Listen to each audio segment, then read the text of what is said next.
여러분 안녕하십니까? 사이언스 투데이입니다. 인공지능이 40년 동안 풀리지 않았던 수학 난제를 풀었다고 합니다. 특히 한국 수학자들이 개발 과정에 참여해 더 의미가 있는데요. AI가 수학적 난제를 넘어 기후위기처럼 우리가 해결하지 못하는 중요한 문제들에도 해법을 제시할 수 있기를 기대해 봅니다. 오늘의 주요 뉴스 만나보시죠.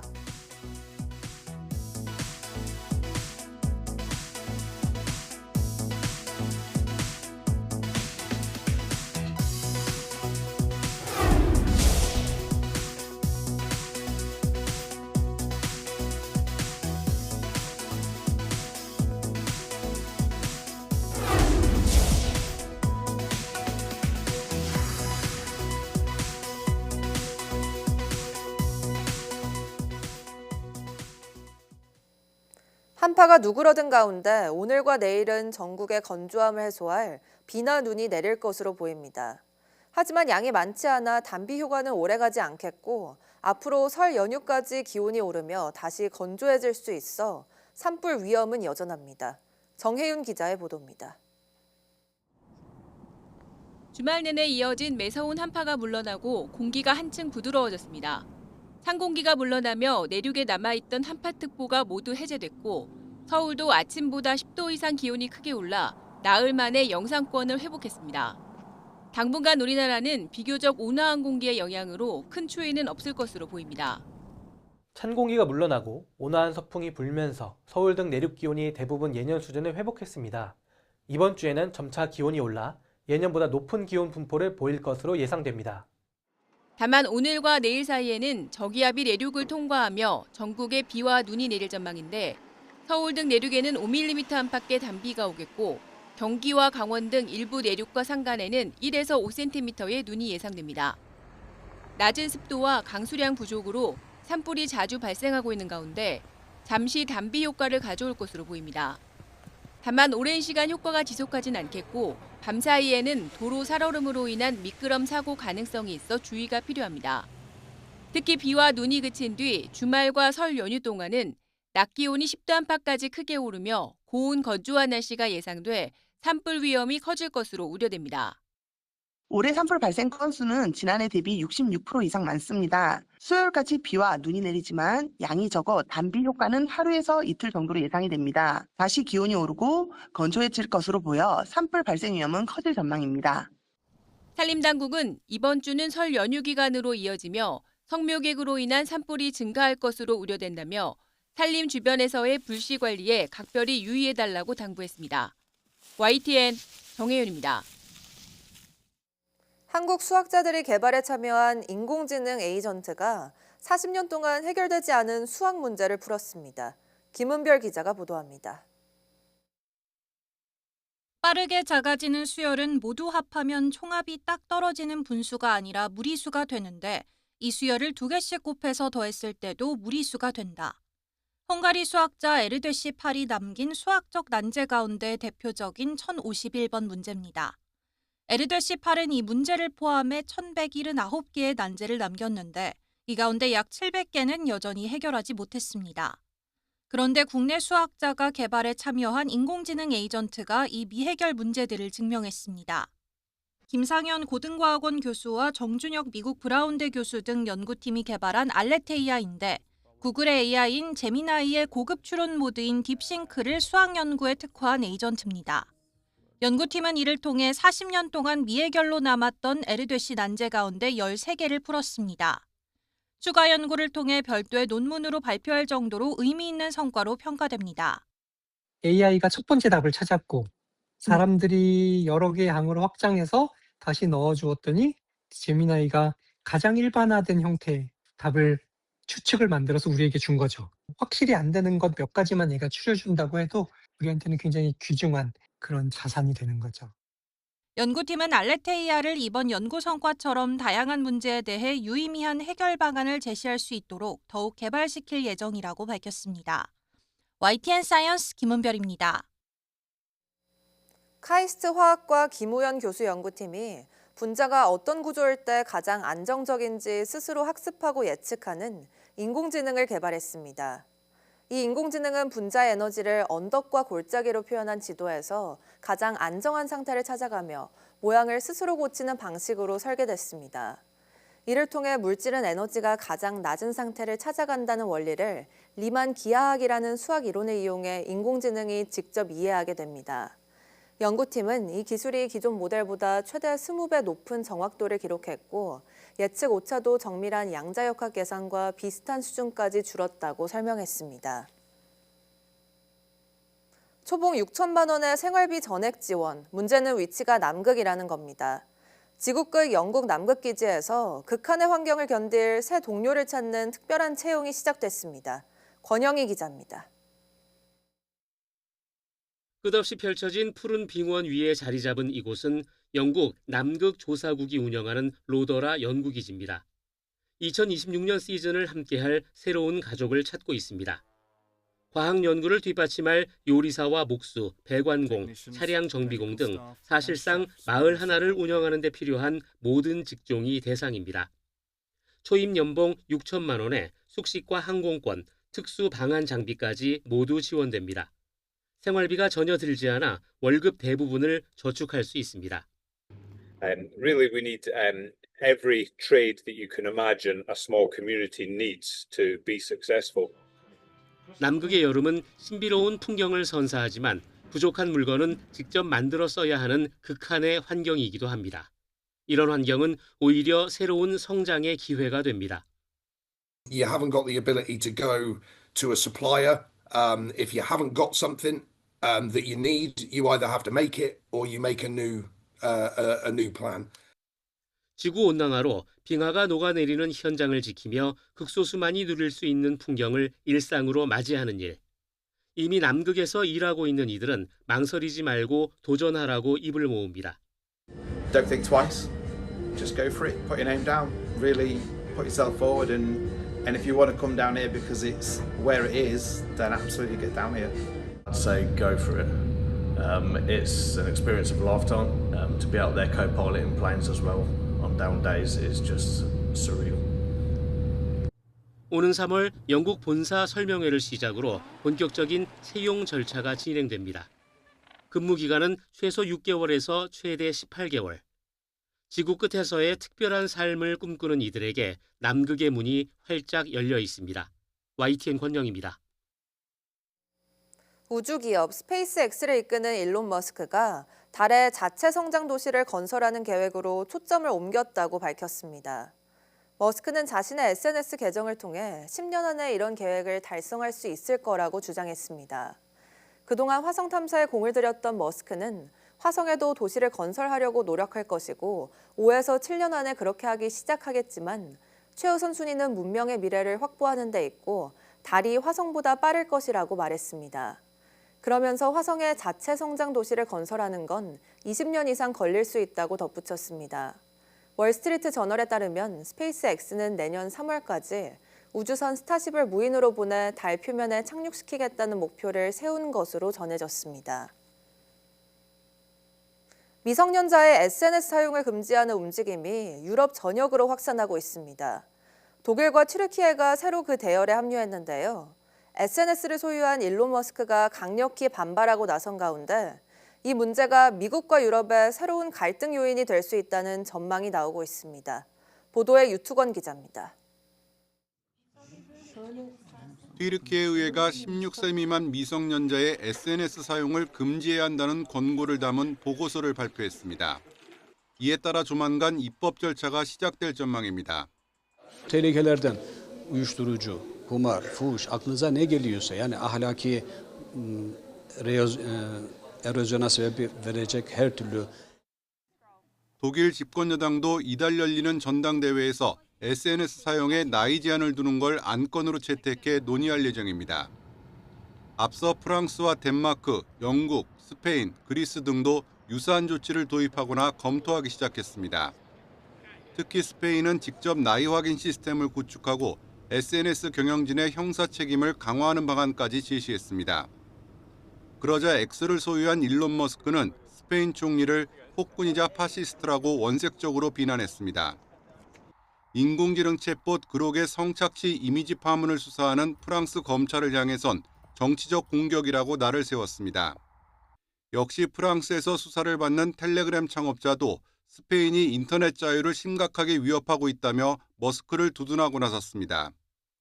스페인 정부는 외부의 압력에 휘둘리지 않겠다는 의지를 거듭 강조했습니다. Y no nos van a quebrar, porque la voz de la razón, de la mayoría social y de la democracia, evidentemente no va a ser doblegada por esos tecnooligarcas del algoritmo. 여기에 유럽연합은 애플과 메타 등에 이어 중국 동영상 플랫폼 틱톡에도 천문학적인 과징금 부과를 예고했습니다. 자동 재생이나 무한 스크롤 같은 기능이 청소년 사용자들에게 중독성을 유발하고 있다며 시정을 요구했습니다. 일각에선 유럽의 SNS 금지 조치가 미국 기업들의 수익을 크게 해칠 경우 새로운 통상 갈등을 초래할 수 있다는 분석도 나옵니다. YTN 유통원입니다. 인스타그램과 페이스북, 유튜브 등 SNS가 청소년을 중독시킨다며 IT 기업의 책임 여부를 따지는 이른바 SNS 중독 재판이 미국에서 본격적으로 시작됐습니다. 미국 MBC 뉴스와 AFP 통신 등은 현지 시간 9일 캘리포니아주 LA 카운티 1심 주 법원에서 메타 유튜브를 상대로 이 같은 책임을 묻는 재판이 열렸다고 보도했습니다. 핵심 쟁점은 어린아이들이 플랫폼에서 벗어나지 못하도록 IT 기업들이 의도를 갖고 이를 설계했느냐는 겁니다. 원고는 20세 여성 케일리 GM으로 자신이 10년 넘게 SNS에 중독됐고 이 때문에 불안과 우울증, 신체 장애 등을 겪었다고 주장해왔습니다. 이와 관련 유튜브와 메타 측은 혐의를 완강히 부인하고 있습니다. 지난달 30일부터 국내 일부 대형마트에서 중국의 유명 로봇을 팔기 시작했습니다. 중국에선 이미 로봇 사용이 일상화됐다는 외신 보도가 잇따르고 있는데요. 화면으로 함께 보시죠. 음악에 몸을 맡기고 공을 던지든 막대로 밀든 방해를 해도 중심을 잘 잡는 모습이죠. 쿵푸를 프로그래밍한 이 로봇은 공중 발차기부터 착지까지 하고 여러 번의 백 덤블링도 사람만큼 안정적으로 해냅니다. 일부 비싼 장난감 아니냐는 지적도 있는데요. 다음 영상입니다. 자신은 낚시를 즐기면서 로봇에게 아이 유모차를 밀게 한 모습이 SNS에서 화제가 되기도 했고요. 개 형태의 로봇은 울퉁불퉁한 지형에서 짐을 옮기거나 심지어 사람도 태우고 이동하는 이동수단의 역할까지 합니다. 이런 로봇들의 가격은 수십만 원의 렌탈 서비스부터 수천만 원 구매까지 천차만별이라고 합니다.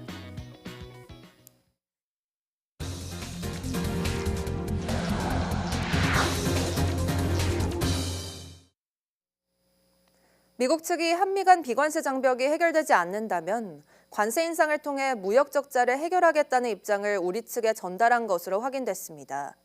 국회는 대미투자특별법 특위를 구성하고 활동을 시작했지만 미국 측의 관세 인상 압박이 단지 법안 지연에만 있지 않다는 점이 확인된 이상 돌파구 발현에 난항이 예상됩니다. 홍성기 기자가 보도합니다. 미국 측이 비관세 장벽 개선 없이는 관세 인상이 불가피하다는 입장을 우리 측에 전달한 것으로 확인됐습니다. 미국의 통상 책임자인 제이미슨 그리어 무역대표부 대표가 지난주 조현 외교부 장관을 만난 자리에서 이 같은 입장을 직접 밝힌 겁니다. 이걸 자꾸 진척이 안 되면은 방법은 뭐냐면은 그 감정 없이 그냥 관세를 좀 높여서 자기들이 그 무역 적자를 좀 개선하려고 한다. 미국 측이 말하는 비관세 장벽은 그동안 강하게 개선을 요구해온 농산물 검역이나 온라인 플랫폼 규제 개선 등을 말합니다. 관세 인상 압박이 단지 우리 국회의 특별법 처리 지연에만 국한되지 않고 비관세 장벽 개선도 요구하고 있다는 점을 공식 확인한 셈입니다. 또 루비오 미 국무장관은 조 장관에게 상황이 악화하면 투자 분야가 안보에 영향을 줄 수 있다는 우려도 밝힌 것으로 전했습니다. 조 장관은 이에 대해 투자가 안보에 영향을 미쳐서는 안 된다는 입장을 분명히 전했다고 밝혔습니다. 또 이달 안에 원자력 협력을 비롯해 핵 추진 잠수함 문제 등 안보 분야 협의를 위한 미측 대표단이 방한할 것이라며 협의에 총력을 기울일 것이라는 뜻을 전했습니다. 이번에 국무장관과의 회담에서 2월 달에 각 부처를 망라한 팀이 오는 것에 대해서 확인을 받았습니다. 이런 가운데 국회는 여야 합의로 대미투자특별법 처리를 위한 특위 구성안을 의결했습니다. 민주당 8명, 국민의힘 7명의 비교섭단체 1명으로 이뤄진 특위는 다음 달 9일까지 대미투자특별법과 관련한 법률안을 심사하고 처리할 계획입니다. YTN 홍성기입니다. 미국 트럼프 행정부의 고관세 정책에도 우리나라 주요 기업들의 북미 매출이 증가한 것으로 나타났습니다. 기업분석연구소 리더스 인덱스가 매출 상위 500대 기업 가운데 지난해 3분기 북미 매출을 공시한 67개사와 종속기업 194곳을 분석한 결과 북미 매출은 343조 7,985억 원으로 집계됐습니다. 전년 3분기와 비교해 14.1% 늘어난 수준입니다. 특히 IT 전기전자 업종의 북미 매출이 20.7% 늘었는데 SK하이닉스는 45조 1,802억 원으로 65.5% 늘며 전체 매출 대비 북미 비중이 70%를 넘었습니다. 자동차 업종의 경우 자동차와 부품 기업 14곳의 누적 매출은 126조 6,072억 원으로 전년과 비슷한 수준을 보였지만 북미 매출 비중은 43.6%에서 39.3%로 낮아졌습니다. 최태원 SK그룹 회장이 젠슨 황 엔비디아 최고 경영자와 미국에서 이른바 치맥 회동을 하고 고대역폭 메모리 공급 등 인공지능 사업 협력 강화 방안을 논의했습니다. 최 회장은 지난 5일 미국 캘리포니아에 있는 치킨집에서 황 CEO와 만나 차세대 고대역폭 메모리 HBM4 공급 계획에 대해 긴밀하게 협의한 것으로 전해집니다. 아울러 차세대 서버용 메모리 모듈 소캠과 낸드 플래시를 비롯해 메모리 반도체 전반에서의 협력과 인공지능 데이터 센터 구축 등 중장기 협력도 논의한 것으로 보입니다. 최 회장은 미국 빅테크와의 연쇄 미팅을 위해 이달 초부터 미국에 머무는 것으로 알려졌습니다. 중국 전기차 업체 비아디가 중국을 제외한 세계 전기차 시장에서 처음으로 현대차를 앞섰습니다. 에너지 전문 시장조사 업체 S&E 리서치에 따르면 비아디는 지난해 중국 외 세계 시장에서 1년 전보다 142% 늘어난 전기차 62만 7천 대를 판매했습니다. 이로써 비아디는 60만 9천 대를 판매한 현대차를 처음으로 제치고 제조사별 판매량 3위로 올라섰습니다. 1위는 126만 6천 대를 인도한 폭스바겐이었고 2위는 테슬라가 차지했습니다. 김정관 산업통상부 장관이 최근 대한상공회의소의 통계 자료를 둘러싼 가짜뉴스 논란에 대해 엄중히 책임을 묻겠다며 강경 대응 방침을 밝혔습니다. 다른 경제단체에도 책임 있는 자세를 촉구했는데요. 대한상인은 재발 방지를 약속하며 거듭 고개를 숙였습니다. 오동건 기자입니다. 대한상이 가짜뉴스 논란과 관련해 김정관 산업통상부 장관이 6개 주요 경제단체가 참석하는 긴급 현안 점검회를 열었습니다. 김 장관은 즉각 감사에 착수하겠다며 강한 유감을 나타냈습니다. 해당 보도자료의 작성, 검증, 배포 전 과정에 대해 즉각 감사를 착수했습니다. 감사 결과에 따라 담당자의 문책, 법적 조치 등 엄중하게 책임을 물을 것입니다. 김 장관은 특히 대한상의가 최소한의 검증 절차조차 거치지 않은 채 상속세를 지적한 내용이 없음에도 자료를 자의적으로 해석했다며 엄중하게 책임을 묻겠다고 밝혔습니다. 해당 자료 어디에도 고액 자산가 인민의 원인으로 상속세를 지적한 내용이 없음에도 대한상의는 이를 자의적으로 상속세 문제로 연결해 해석하고 논란의 발단은 대한상공회의소가 지난 3일 배포한 보도자료였습니다. 대한상의는 상속세수 전망 분석 자료에서 영국의 이민 컨설팅 업체 헨리 & 파트너스 조사를 인용해 지난해 한국을 떠난 고액 자산가가 2,400명에 달한다고 밝히고 그 원인으로 상속세 부담을 지목했습니다. 하지만 부유층 이민을 컨설팅하는 회사 자료를 공신력 있는 통계로 포장한 가짜뉴스라는 지적이 나왔습니다. 이재명 대통령은 정부 정책 공격을 위해 가짜뉴스를 생산 유포하는 건 지탄받아야 마땅하다고 강하게 질타했습니다. 대한상의는 대통령의 강경 메시지가 나온 뒤 3시간 만에 바로 공식 사과문을 내놨지만 정부 인사의 비판은 이어졌습니다. 구윤철 부총리 겸 재정경제부 장관은 해외 언론과 연구기관도 이 자료에 대한 문제를 제기했다며 문제 삼았고 임광현 국세청장도 최근 3년 동안 한국을 떠난 10억 원 이상 자산 보유자가 연평균 139명에 불과하다며 사실관계를 바로잡았습니다. 사태가 커지자 대한상해는 사실관계와 정확한 통계를 기반으로 자료가 작성될 수 있도록 직원을 교육하고 임원급 책임자를 지정해 사실 확인을 의무화하겠다고 밝혔습니다. 잃어버린 신뢰를 다시 회복할 수 있도록 적극 노력하겠습니다. 다시 한번 깊이 사과드립니다.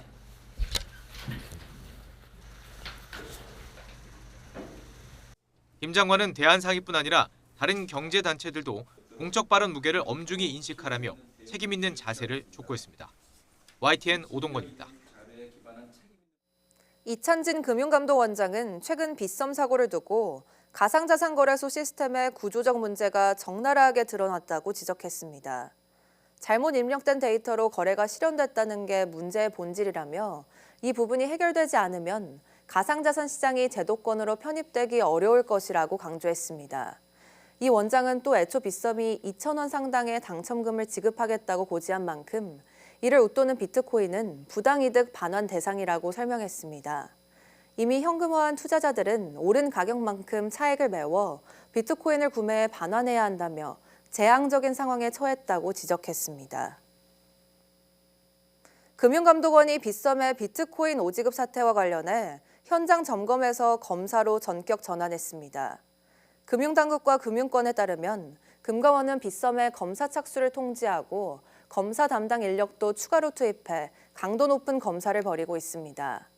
금감원 관계자는 이번 사안을 굉장히 엄중하게 보고 있으며 시장 질서를 훼손하는 행위를 엄단할 것이라고 강조했습니다. 금감원은 특히 빗썸이 실제 보유한 비트코인 물량보다 14배에 달하는 62만 개가 지급된 경위를 중점적으로 들여다보고 있습니다. 밀라노 올림픽 첫 메달 주인공 김상겸 선수는 37살 대표팀 맏형입니다. 네 번째 올림픽 만에 은메달 결실을 맺은 김상겸 선수는 가장 먼저 아내에게 오래 걸려 미안하다고 말했습니다. 장하영 기자입니다. 네 번째 올림픽 만에 목에 건 은메달. 김상겸은 휴대전화로 마주한 아내와 소리 없이 눈물만 흘렸습니다.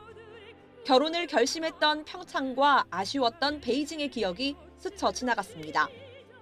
너무 오랫동안 걸렸던 것 같아서 좀 미안하고 뒤에서 서포트해줘서 너무 감사하다는 말을 전하고 싶습니다. 그리고 사랑한다고. 강원도 평창 출신인 김 선수는 허약 체질을 바꾸기 위해 육상을 시작했다가 중학생 때부터 스노보드를 선택했습니다. 대학 졸업 후 실업팀이 없어 훈련을 하지 못한 시기에는 일용직을 하며 생계를 꾸리고 장비를 마련하기도 했습니다. 스스로 느리지만 포기하지 않는 선수라고 말하는 김상겸은 이번 시즌 자신의 키보다 긴 보드로 장비를 교체하며 승부수를 던졌습니다. 포기하고 싶었던 순간들은 되게 많은데요. 1년에 거의 10개월 정도는 대표팀 생활을 하다 보니까 채용해줄 수 있는 그런 데도 없고 하다 보니까 일용직을 많이 했던 것 같은데 그때가 가장 힘들었던 것 같아요. 37세 9일. 사격의 진종호가 갖고 있던 우리나라 개인 종목 역대 최고령 올림픽 메달 기록도 새로 썼습니다. 대표팀 맏형이자 이번 올림픽 첫 메달리스트로서 한국 선수단의 기운을 불어넣는 것도 잊지 않았습니다. 저도 지금 이제 한국 나이로 39살인데 메달 땄습니다. 충분히 하실 수 있고 그냥 하시면은 아무 생각 없이 하시면은 좋은 결과 있을 거라고 굳게 믿고 있습니다. 화이팅 하세요. 화이팅! YTN 장하영입니다.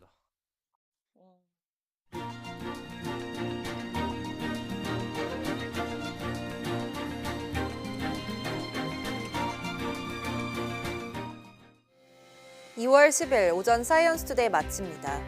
오후 뉴스도 많은 시청 바랍니다. 시청해주신 여러분 고맙습니다.